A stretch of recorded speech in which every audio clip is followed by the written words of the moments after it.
this term, so far, Labour, in opposition, have actually passed more bills than National have in terms of like biscuit tin bills. Yeah. And the two that got through this week, Camilla Belich, I'm going to say. Her bill was the Employment Relations or the Employee Remuneration Disclosure Amendment Bill. So basically says that pay gag clauses are unenforceable, meaning employers could not take legal action if an employee does talk about pay, which thank fuck. Fascinatingly, though, National were on board with that, which is quite interesting, I believe. I didn't think they would be in favour of that, but they were. And some of the reasons for that being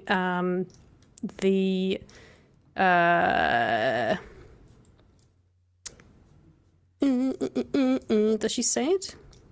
It was about inequality and fairness.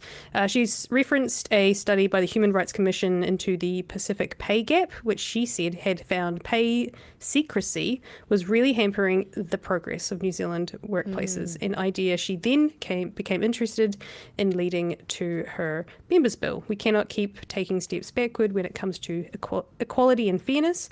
These are things that should be bipartisan. She said the bill implemented a small change, but it said it was a small step forward for New Zealand, saying it would make workplaces fairer and more open.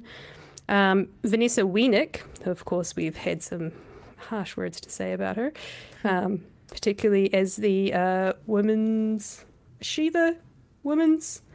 Minister for Women. I believe it's her. Is it? Is it her? I should know, but I don't.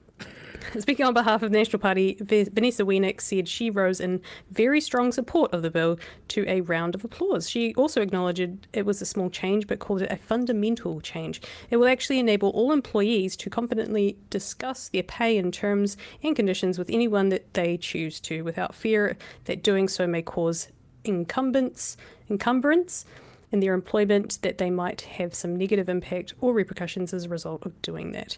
She said that fear could lead to unease and mistrust and could perpetuate inequality. And then the National Party colleague Hamish Campbell emphasised the legislation did not force anyone to disclose anything. So, yeah, very interesting that passed with national support. The other one that went through was, giving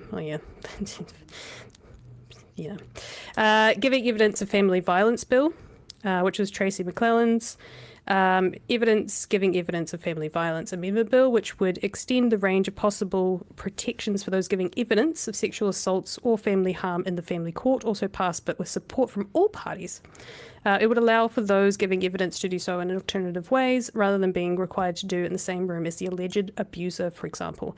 Many MPs highlighted the moment of unity, saying it was the best of Parliament when it came together to make change for the better. McLellan spoke first and said the bill was about safety, it's about dignity, and it's about justice. It's about recognising that victims of family violence should not be re-traumatised by the institution charged with protecting them. She said too many people, most often women, had walked into the family court and found it to be a place of fear rather than refuge. This bill takes an important step to change that.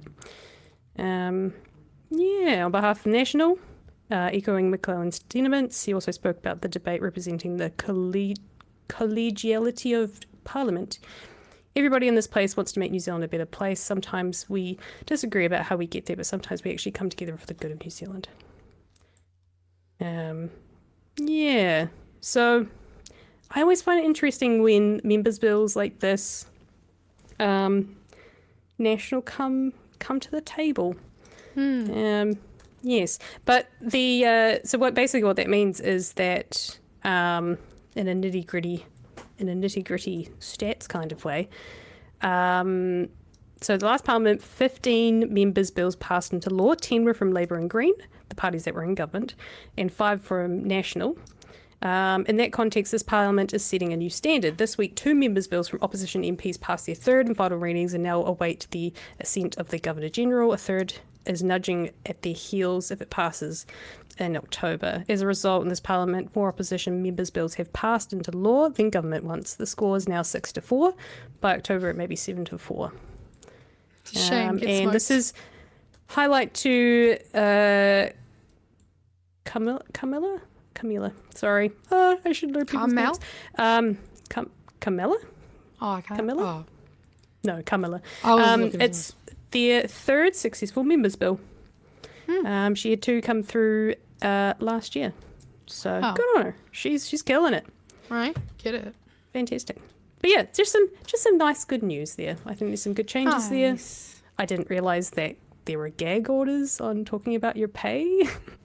I do not follow them. I don't give a fuck about them. I will ask you behind closed doors what they're paying you.